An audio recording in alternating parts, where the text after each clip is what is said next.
East, author of 2 Pumps for the Body Man. It's a novel about American diplomacy in the Middle East. 2 Pumps is a satire set in Saudi Arabia in the early days of the War on Terror. For those of you who like humor, you can think of it as MASH, or better yet, Joseph Heller's Catch-22. Except instead of army surgeons elbows deep in gore and bad jokes, or Air Force bombardiers headed to their demise and going crazy during World War II, the subject of comedy is America's diplomats trying to figure things out on the front line in the War on Terror. 2 Pumps for the Body Man follows Jeff Mutton, the diplomatic security officer assigned to protect a small band of diplomats who work at a small consular outpost at the edge of the desert. It's the second worst facility in the entire Foreign Service. They couldn't even get that right. Jeff Mutton's got a problem. Al-Qaeda wants him dead. Al-Qaeda wants everybody on the compound dead. And his boss, the beautiful, leggy blonde Vanna, keeps inviting more people onto the compound. You see, Vanna likes to party. She aims to win the hearts and minds of the Middle East by hosting huge boozy bashes on the consulate. She's inviting people she barely even knows and tries to have a good time dancing late into the night in a land governed by prohibition and the religious police. On top of that, the Bush-Cheney government has a secretive new branch called Fourth Branch. Fourth Branch wants intel to support the War on Terror, but there isn't any. Finally, for Mutton, that seals the deal, Mutton's got an affliction he can't hide. He's got a personal affinity for women's feet.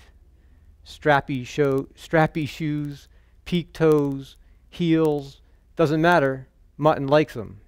And there are none of those to be seen either in the conservative kingdom, except the ones attached to his boss. So that's it in a nutshell.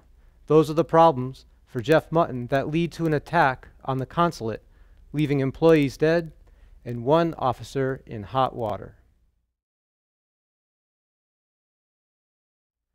2 Pumps for the Body Man is fiction.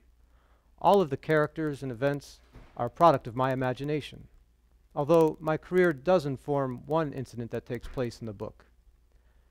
During my service in Jeddah, Saudi Arabia, the consulate came under attack on December 6, 2004. 5 heavily armed terrorists stormed our compound. They killed five colleagues. They wounded 10 others. Unfortunately, Foreign Service officers are all too familiar with stories like this. At some point in our career, we all wear the target on our back. I don't want to go too long about it, but I do want to recall a couple of incidences from that day. First, a little past 11, the duck and cover alarm went off as I was finishing the last visa interview of the day. Next thing, my colleagues and I got under the counter, the visa counter, just as we were trained to do. That's when things got weird. We heard loud pops. Pop, pop, pop! I looked around. I said, wow, the security officer is really making this some drill. My colleague said, those are AK-47s. This isn't a drill. We sat there, and a few minutes later, we heard the Marine over the intercom, gas, gas, gas! We all looked around. Nobody had any gas masks. We were at the visa window. My gas mask happened to be in my office, so I crawled across the floor into my office and lay under my desk, cradling my quick mask canister. I remember looking around, shadows chasing each other across the blinds above my desk. I remember wondering, are those clouds or terrorists? I remember my phone rang. It was a colleague up in Riyadh. He wanted to know what was going on. I don't know. He said, CNN's showing big black clouds billowing up out of your compound. I said, oh. He said, turn off your phone. That's when I began counting the doors between me and the outside. At one count, it was 5, but that was optimistic, because then I remembered there are the exits, the emergency exits on either end of the consular section. 1 door between us and them, and not everybody was so lucky. Time began to drag at that point. I found a New York Times crossword puzzle, but I don't remember doing it. After some time, after laying there with my puzzle and my shadows chasing each other across the window, I heard bang, bang, bang on the door, and I peered out wearily. It was the RSO. He'd come to evacuate us. He moved a score of us into 2 different safe havens. I won't describe the scene in the safe haven, except to say it was loud because the alarm kept going off, and it was hot and anxious. There were MREs, but there was no working toilet. Then somebody inside got a phone call. It was the people outside. People were dying, and the wailing began.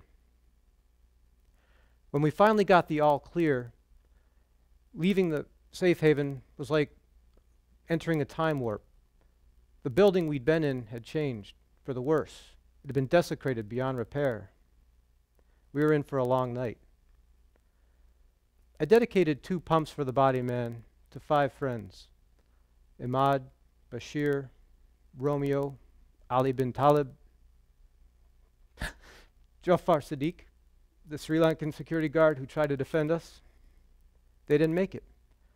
Their names are etched in the wall over at the HST and across the river at the DS Command Center. May peace be upon them. A few words on the writing process. In fact, I only have 2 things to say about the writing process for novels. A novel can be written, for me, in any of 3 ways. Either it's written linearly from the beginning to the end. The modification on that is maybe you're writing strictly to a synopsis or an outline, or you're writing chapter by chapter to see where the story unfolds. The third way a novel can be written is the way 2 Pumps for the Body Man was written. It's the jigsaw puzzle. You've got pieces here, you've got pieces there, you've been writing it for this many months, that many weeks, that many years. You've got pieces all around your house, and your house keeps moving. You've been packing it up, taking it out again. You're trying to piece together this story that doesn't really cohere. And that's the way 2 Pumps for the Body Man came together. The second thing I wanted to say about writing is that the writing process is really a state of mind. It's more about how you see the world than about how the world really is.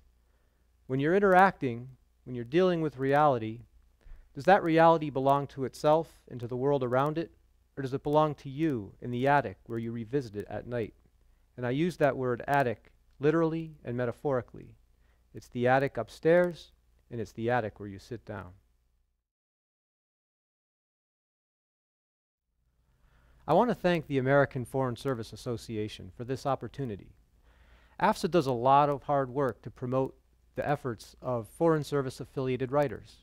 Every November, for example, they put out the Foreign Service Journal. It's a compilation of books by Foreign Service affiliated writers that were published in a given year. They also keep track of what Foreign Service blogs are out there. So I appreciate that effort. 2 other people I want to thank include Greg Matos. Greg Matos was the Marine on post that day in 2004 when our compound was attacked. He published his account in a book, nonfiction, called Shattered Glass.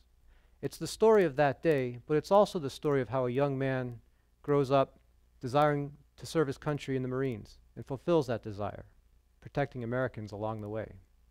And Heather Kalmbach, her essay, a nonfiction piece again, based on that day in 2004, was published by AFSA in Inside a U.S. Embassy, the 3rd edition. So I appreciate seeing those texts out there, and I look forward to more to come.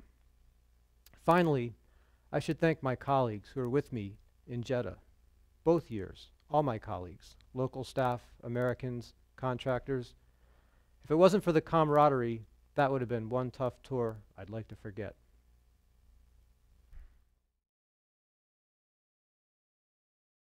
So I'm going to read a small passage from the book, and it's towards the end. This passage takes place after the attack on the compound, and after all the other traumas come and go. But it gets back focused on Jeff Mutton and how he reacts to the attack and to his scenario. Mutton took leave eventually because he had to. Nobody would have understood had he chosen to stay behind. But service on the front line in the war on terror had produced in him a craving for misery and pain, an agony not unlike the long, weeping remorse that led to his divorce and his desire to sniff the feet of Vanna Lavinia. He couldn't bear the thought of an ordinary day, of falling asleep without his crackling radio, of an hour at the office without crawling beneath his desk while sirens screamed overhead. He wanted to be there the minute the consulate reopened. He looked up at the Kingdom Hospital and shook his fist in defiance. Face to face with his destiny, Mutton shouted aloud for salvation by RPG. But salvation never came. Instead, Mutton booked a ticket to Vegas. During his ascent out of the kingdom, he saw how dark the country was, a breathtaking darkness just shy of infinite. The bright cluster of city lights ended abruptly, surrounded by a desert of black into which he had no hope of seeing. For all the wealth it generated, the kingdom remained a vast, unanswered space. In this empty quarter, the perpetrators of 9/11 had been swaddled and raised, trained to believe, trained not to think. Nothing could enlighten this place. The generations of hearts and minds that stewed under the scorching sun of this desert shared no communion with civilization. They belonged to themselves. They belonged to a version of Islam incompatible with today. They belonged to the 7th century. 24 hours later, Mutton sailed above the great American homeland. He saw a similar blackness, a swath of America that was wasteland, emptiness producing ignorance, excess producing an unchecked will to consume and destroy, a desert. The two worlds, polar opposites, had come to the same end: religious zealotry, bigoted xenophobia, ignorance, bloodlust. Had Mutton's flight arrived in New York, approaching the cavities on its skyline, he might have felt only rage against the kingdom. But he connected in Detroit, and as he took the final descent through the abundant desert darkness toward the unholy light of Vegas, Mutton was driven toward understanding and recognition of the human frailty of both nations.